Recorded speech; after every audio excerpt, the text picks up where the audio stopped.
श्री राधा कृष्णाभ्यां नमः। अथ श्री राधाष्टकम्। नमस्ते श्रियै राधिकायै परायै, नमस्ते नमस्ते मुकुन्द प्रियायै। सदानन्दरूपे प्रसीद त्वमन्तः, प्रकाशे स्फुरन्ति मुकुन्देन सार्धं। स्ववासोपहारं यशोदासुतं वा स्वदद्यादिचौरं समाराधयन्तीं स्वदाम्नोदरं या ववन्धासुनिव्या प्रपद्येऽनुदामोदरप्रेयसीतां। दुराराध्यमाराध्य कृष्णं वसे त्वं महाप्रेमपूरेण राधाविदाभू। स्वयं नामकृत्या हरिप्रेमयच्छा, प्रपन्नाय मे कृष्णरूपे समक्षं। मुकुन्दस्त्वया प्रेमदोरेण बद्ध, पतङ्गो यथा त्वामनुब्राह्म्यमाणः। उपक्रीडयन् हार्दमेवानुगच्छन्, कृपावर्तते कारयातो मयेष्टिं। व्रजन्तीं स्ववृन्दावने नित्यकालं, मुकुन्देन साकं विधायाङ्कमालं। सदा मोक्ष्यमाणानुकम्पाकटाक्षैः, श्रियं चिन्तयेत् सच्चिदानन्दरूपाम्। मुकुन्दानुरागेण रोमाञ्चिताङ्गी, महं व्याप्यमानां तनुष्वेदविन्दुं। महाहार्दवृष्ट्या कृपापाङ्गदृष्ट्या समालोकयन्तीं, कदा त्वां विचक्षे पदाङ्कावलोके।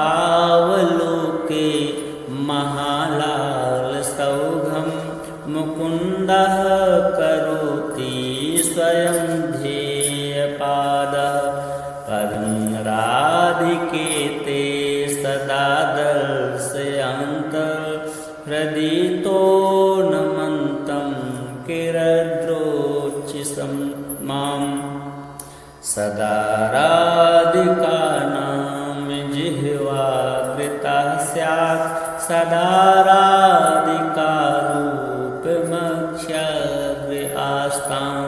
श्रुतौ राधिका कीर्तिरन्तः, स्वभावे गुणा राधिकायाः श्रिया एतदीहे।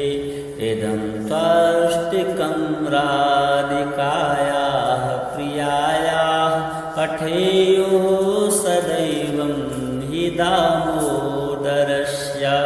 सुतिष्ठन्ति वृन्दावने कृष्णधाम्नि, सखीमूर्तयो योगसेवानुकूला। श्रीराधा कृष्णार्पणमस्तु। नमस्ते श्रियै राधिकायै परायै, नमस्ते नमस्ते मुकुन्द प्रियायै।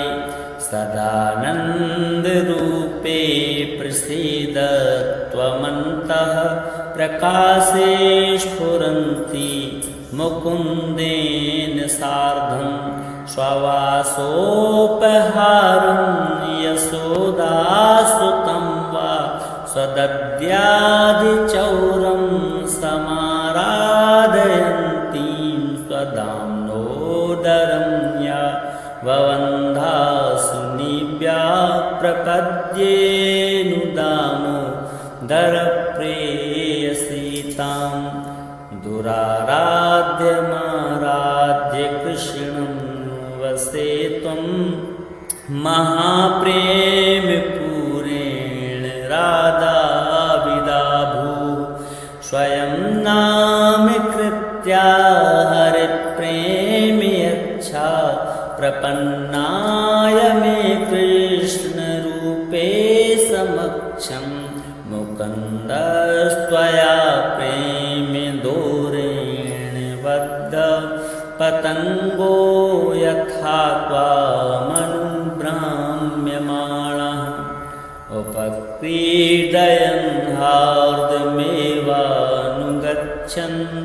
कृपावर्तते कारयातो मयेष्टिं व्रजन्तीं स्ववृन्दावने नित्यकालं मुकुन्देन साकं विधायाङ्कमालं सदा मोक्ष्यमाणानुकम्पाकटाक्षैः श्रियं चिन्तयेत् सच्चिदानन्दरूपां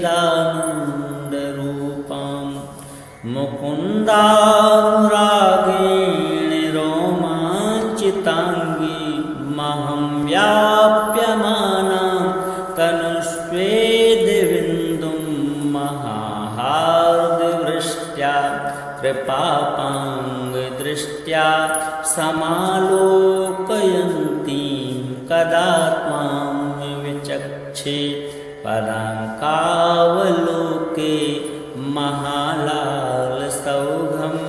मुकुन्दः करोति स्वयं ध्येयपादः पदं राधिके ते सदा दर्शयन्तर्हृदितो नमन्तं किरद्रोचिसं मां सदा राधिकानां जिह्वा कृता स्यात् सदा राधिकारूपमक्ष्यग्रे आस्तां श्रुतौ राधिका कीर्तिरन्तः स्वभावे गुणाराधिकायाः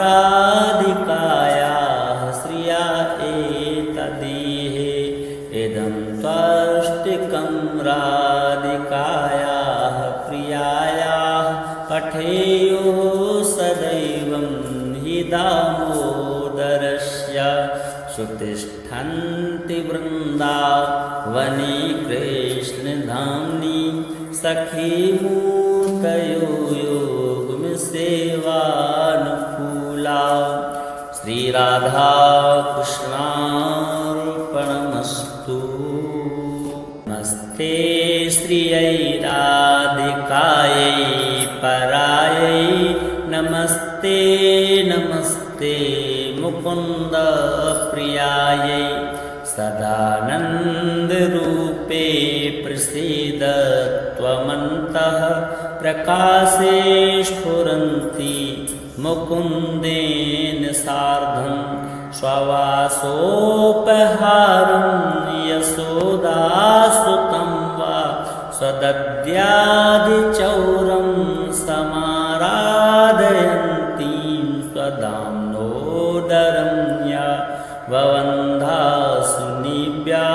प्रपद्येऽनुदामोदरप्रेयसीतां दुराराध्यमाराध्य कृष्णं वसे त्वं महाप्रेमपूरेण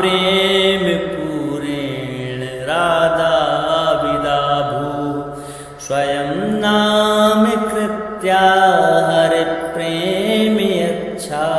प्रपन्नाय मे कृष्णरूपे समक्षं मुकुन्दस्त्वया प्रेमदोरेण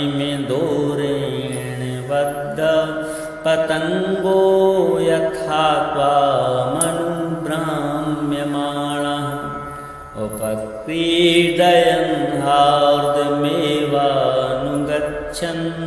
कृपावर्तते कारयातो मयेष्टिं व्रजन्तीं स्ववृन्दावने नित्यकालं मुकुन्देन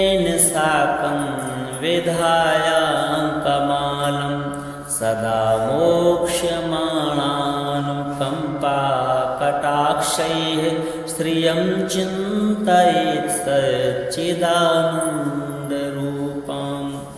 मुकुन्दानुरागेण रोमाञ्चिताङ्गी महं व्याप्यमाना तनुष्वेदिविन्दुं महाहार्दवृष्ट्या कृपापाङ्गदृष्ट्या समालोकयन्तीं कदा त्वां विचक्षे पदाङ्कावलोके महालालसौघं मुकुन्दः करोति स्वयं ध्येयपादः पदं राधिके ते सदा दर्शयन्तर्हृदितो नमन्तं किरद्रोचिसं मां सदा राधिकानां जिह्वा कृता स्यात् सदा राधिकारूपमक्ष्यग्रे आस्तां श्रुतौ राधिका कीर्तिरन्तः स्वभावे गुणाराधिकायाः श्रिया एतदीहे इदं त्वष्टिकं राधिकायाः प्रियायाः पठेयो सदैवं हि दामोदरस्य सुतिष्ठन्ति वृन्दावने कृष्णधाम्नि सखीमूर्तयो योगसेवानुकूला श्रीराधाकृष्णार्पणमस्तु। नमस्ते श्रियै राधिकायै परायै नमस्ते नमस्ते मुकुन्द प्रियायै सदानन्दरूपे प्रसीद त्वमन्तः प्रकाशे स्फुरन्ति मुकुन्देन सार्धं स्ववासोपहारं यशोदासुतं वा स्वदद्यादिचौरं समाराधयन्तीं स्वदाम्नोदरं या ववन्धासुनिभ्या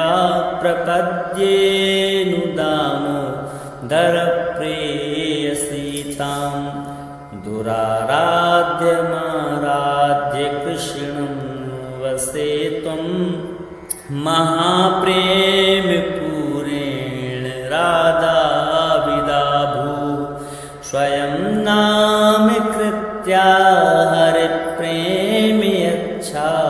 प्रपन्नाय मे कृष्णरूपे समक्षं मुकुन्दस्त्वया प्रेमदोरेण बद्ध पतङ्गो यथा त्वामनुभ्राम्यमाणः उपक्रीडयन् हार्दमेवानुगच्छन् कृपावर्तते कारयातो मयेष्टिं व्रजन्तीं स्ववृन्दावने नित्यकालं मुकुन्देन साकं विधायाङ्कमालं सदा मोक्ष्यमाणानुकम्पाकटाक्षैः श्रियं चिन्तयेत् सच्चिदानन्दरूपां मुकुन्दानुरागेण रोमाञ्चिताङ्गी महं व्याप्यमाना तनुष्वेदिविन्दुं महाहार्दवृष्ट्या कृपापाङ्गदृष्ट्या समालोकयन्तीं कदा त्वां विचक्षे पदाङ्कावलोके महालालसौघं मुकुन्दः करोति स्वयं ध्येयपादः पदं राधिके ते सदा दर्शयन्तर्हृदितो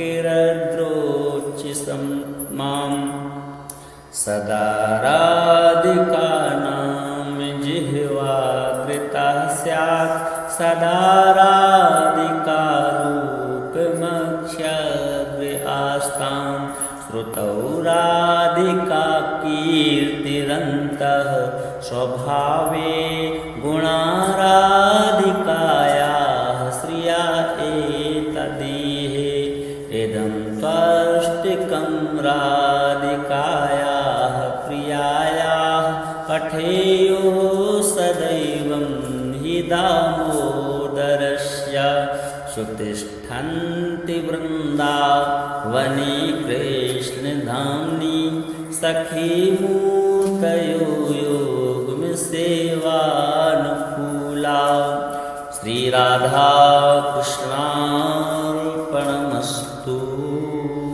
नमस्ते श्रियै राधिकायै परायै नमस्ते नमस्ते मुकुन्द प्रियायै सदानन्दरूपे प्रसीद त्वमन्तः प्रकाशे स्फुरन्ति मुकुन्देन सार्धं स्ववासोपहारं यशोदासुतं वा स्वदद्यादिचौरं समाराधयन्तीं स्वदाम्नोदरं या ववन्धासुनिभ्या प्रपद्येऽनुदामोदरप्रेयसीतां दुराराध्यमाराध्य कृष्णं वसे त्वं महाप्रेमपूरेण राधाविदाभू स्वयं नामकृत्या हरिप्रेम्यच्छा प्रपन्नाय मे कृष्णरूपे समक्षं मुकुन्दस्त्वया प्रेमदोरेण बद्ध पतङ्गो यथा त्वामनुभ्राम्यमाणः उपक्रीडयन् हार्दमेवानुगच्छन् कृपावर्तते कारयातो मयेष्टिं व्रजन्तीं स्ववृन्दावने नित्यकालं मुकुन्देन साकं विधायाङ्कमालं सदा मोक्ष्यमाणानुकम्पा कटाक्षैः श्रियं चिन्तयेत् सच्चिदानन्दरूपाम् मुकुन्दानुरागेण रोमाञ्चिताङ्गी महं व्याप्यमाना तनुष्वेदिविन्दुं महाहार्दवृष्ट्या कृपापाङ्गदृष्ट्या समालोकयन्तीं कदा त्वां विचक्षे पदाङ्कावलोके महालालसौघं मुकुन्दः करोति स्वयं ध्येयपादः पदं राधिकेते सदा दर्शयान्तर्हृदितो नमन्तं किरद्रोचिसं मां सदा राधिकानां जिह्वाकृता स्यात् सदा राधिकारूपमक्ष्यग्रे आस्तां श्रुतौ राधिका कीर्तिरन्तः स्वभावे गुणा राधिकायाः श्रिया एतदीहे इदं त्वष्टिकं राधिकायाः प्रियायाः पठेयुः सदैवं हि दामोदरस्य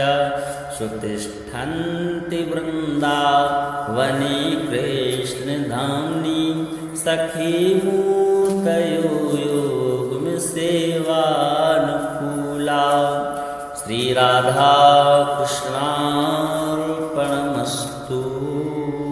नमस्ते। नमस्ते श्रियै राधिकायै परायै नमस्ते नमस्ते मुकुन्द प्रियायै सदानन्दरूपे प्रसीद त्वमन्तः प्रकाशे स्फुरन्ति मुकुन्देन सार्धं स्ववासोपहारं यशोदासुतं वा स्वदद्यादिचौरं समाराधयन्तीं स्वदाम्नोदरं या ववन्धासु निव्या प्रपद्येनुदामो दरप्रेयसीतां दुराराध्यमाराध्य कृष्णं वसे त्वं महाप्रेमपूरेण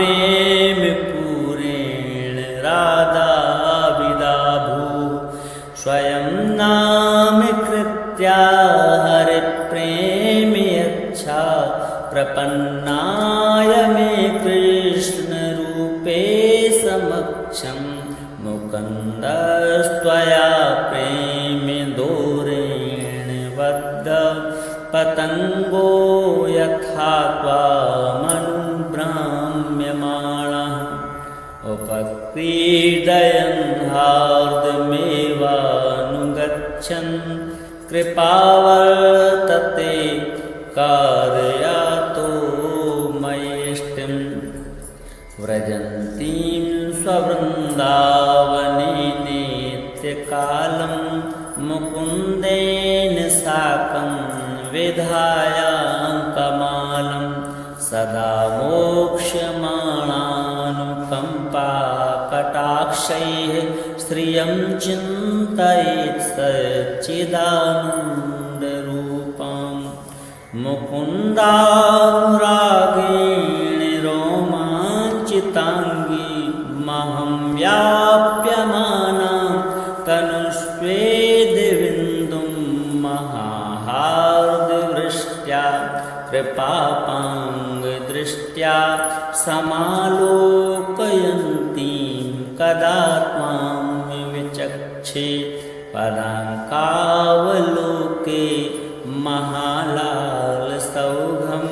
मुकुन्दः करोति स्वयं ध्येयपादः पदं राधिके ते सदा दर्शयन्तर्हृदितो नमन्तं किरद्रोचिसं मां सदा राधिकानां जिह्वा कृता स्यात् सदा राधिकारूपमक्ष्यग्रे आस्तां श्रुतौ राधिका कीर्तिरन्तः स्वभावे गुणाराधिकायाः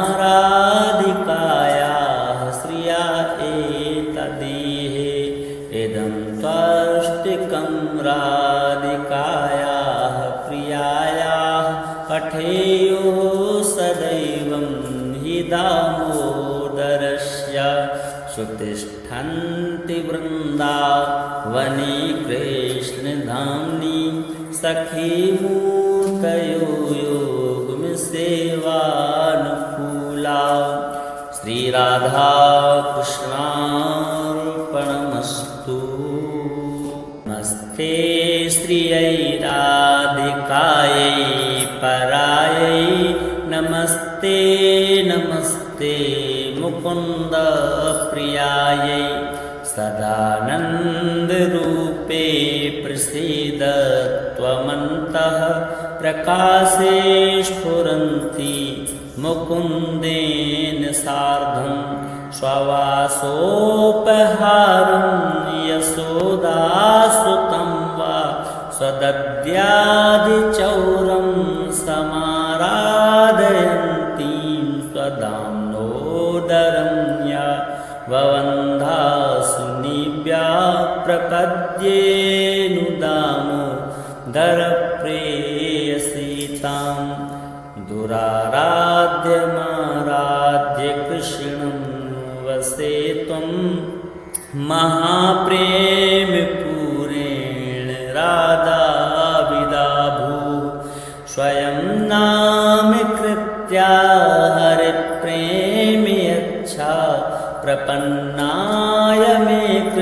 कृष्णरूपे समक्षं मुकुन्दस्त्वया प्रेमदोरेण बद्ध पतङ्गो यथा त्वामनुब्राह्म्यमाणः उपक्रीडयन् हार्दमेवानुगच्छन्